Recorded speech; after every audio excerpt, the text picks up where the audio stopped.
নমস্কার, আমি দিব্যেন্দু শঙ্কর ভট্টাচার্য।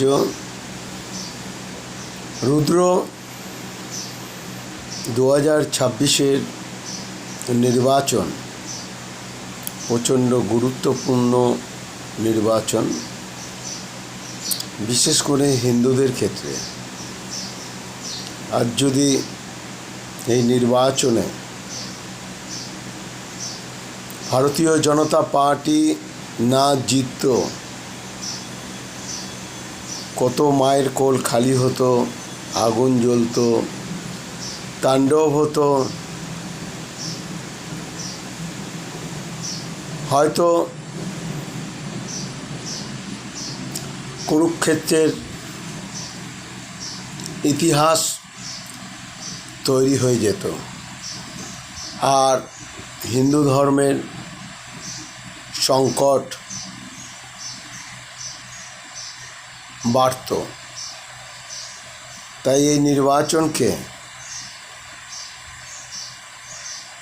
সামনে রেখে যারা এই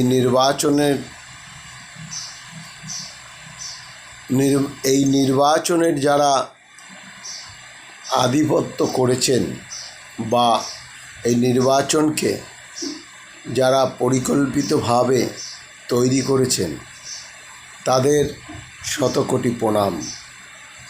তার মধ্যে একজনের নাম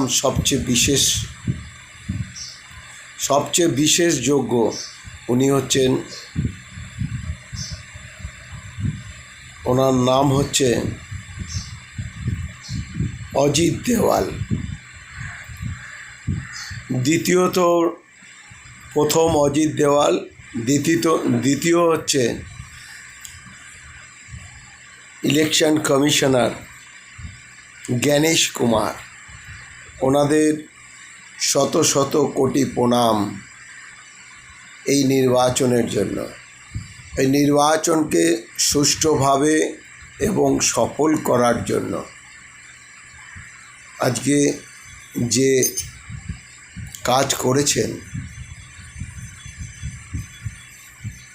অপরিকল্পিত কাজ,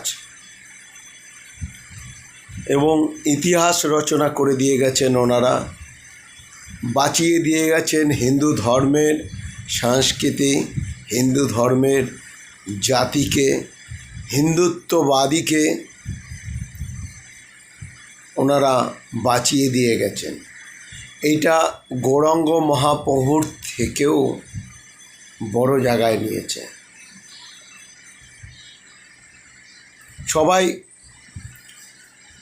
সবাই বলতো না যে মা সারদা, রামকৃষ্ণদেব কাকে বলতো বলুন তো?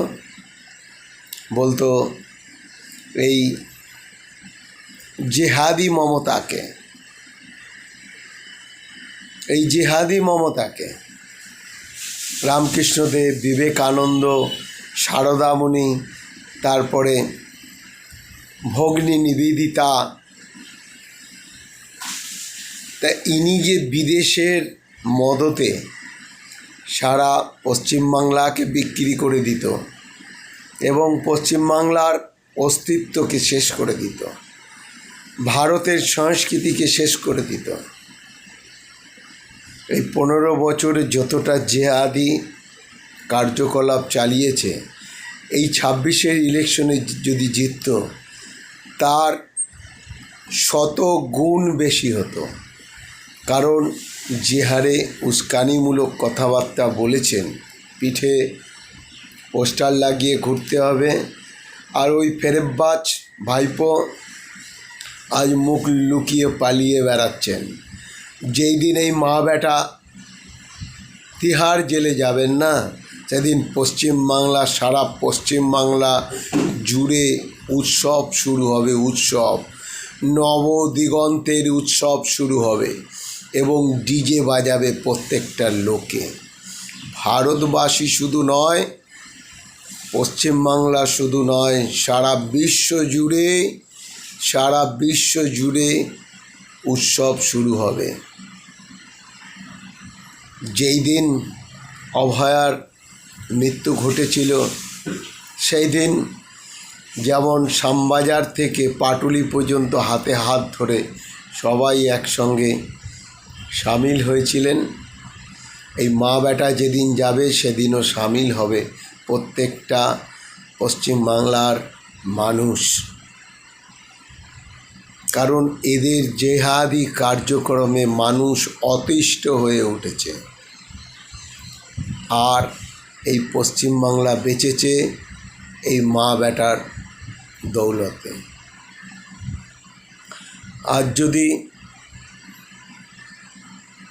ভারতের ইতিহাস রচনা হতো, যদি এই তৃণমূল গোষ্ঠী যদি জিতত,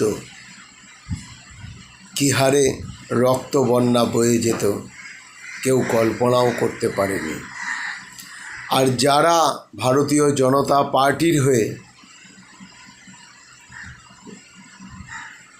ব্যানার লাগিয়েছেন, পোস্টার লাগিয়েছেন বা প্রচার করেছেন, তাদেরও করজোড়ে শতকোটি প্রণাম যে তারা জীবনের বাজি রেখে এত বড় একটা কাজ করেছেন।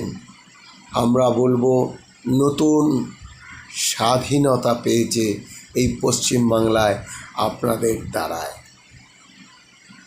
তাই সমস্ত কার্যত ব্যক্তিকে এবং সমস্ত কার্যকর্তাদের আমার তরফ থেকে শতকোটি প্রণাম রইল।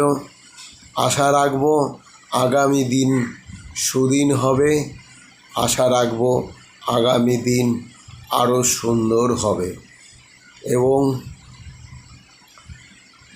এবং স্বর্ণাক্ষরে লেখা থাকবে যে ভারতীয় জনতা পার্টি আজকে পশ্চিমবাংলাকে বাঁচিয়েছে। যেমন গোবিন্দ দাস